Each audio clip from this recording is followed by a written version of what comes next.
Welcome to the Fun Going Fast channel, and in this video let's do a quick lazy walk around comparison to a CFMoto ZForce 1000 and a Polaris RZR 900S. This is a 2019, this is a 2015, although they didn't really change these until 2021.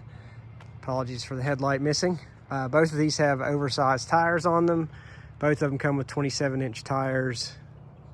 These are 30s and these are 30s or 31s. But you can really tell where CFMoto came up with the idea. They really modeled their machine after the RZR. It is quite clear when looking at the roof profile, the hood, the way the back is, the way the doors are designed. You can tell a lot of similarities, a few little differences.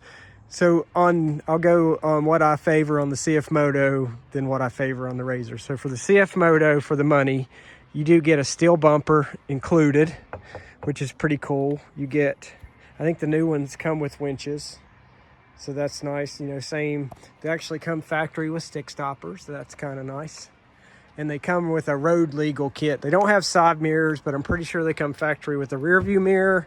And I know they come factory with, you've got the turn signals, you have a digital dash, you have a horn.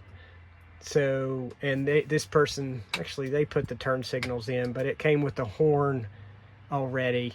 And so it's not much to get it road legal, which is pretty nice. So interior, pretty similar. Now these seats are actually like a vinyl, I guess, and they are not waterproof, which is kind of a pretty big omission in my opinion.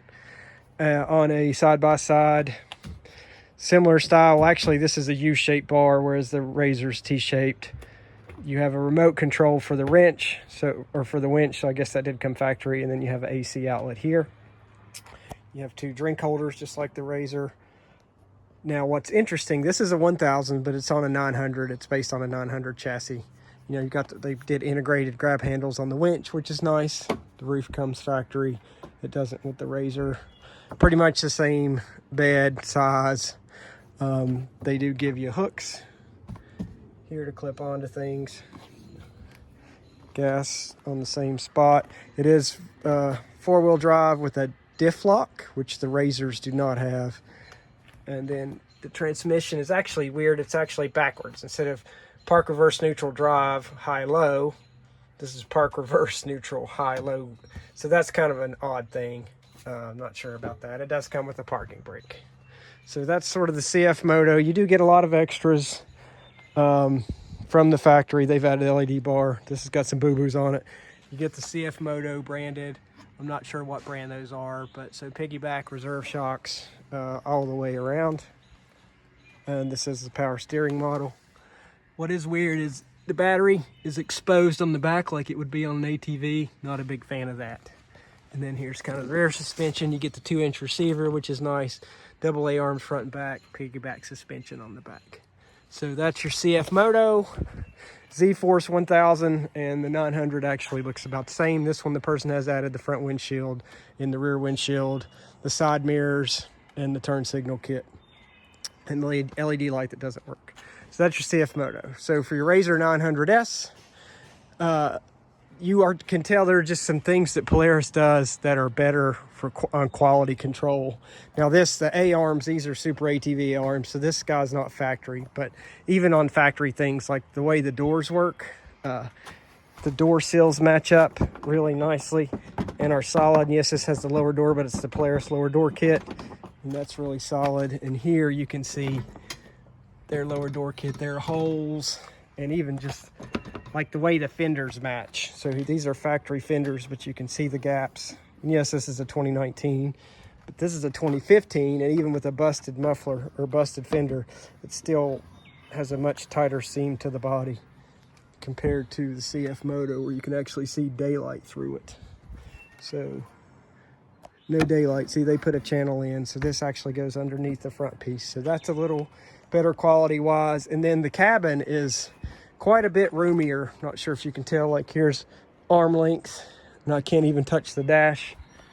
So arm length here, I'm almost at the dash. But the huge difference when you step in here, this is really not far, barely a foot. I keep cracking. Going in is not as bad. I'm 5'11". It's not that big of a person. Coming out, I crack my knee on this stupid thing every time.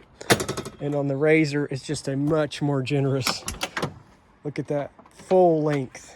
So they did instead of it stopping right here, they've got a full cutout. So much easier for ingress and egress. And of course, it's the normal park reverse, neutral, high, low. Dash is somewhat similar, but there's just a higher feeling of quality control. The seats are the waterproof, like not sure, like a waterproof vinyl. Much higher quality seat. You can rinse the seat and the water just beads right off in a second. You rinse these seats and then they're soaked and you have to let them dry off. Or if you hit a puddle, you're just gonna be riding with a wet butt until the seat finally dries off.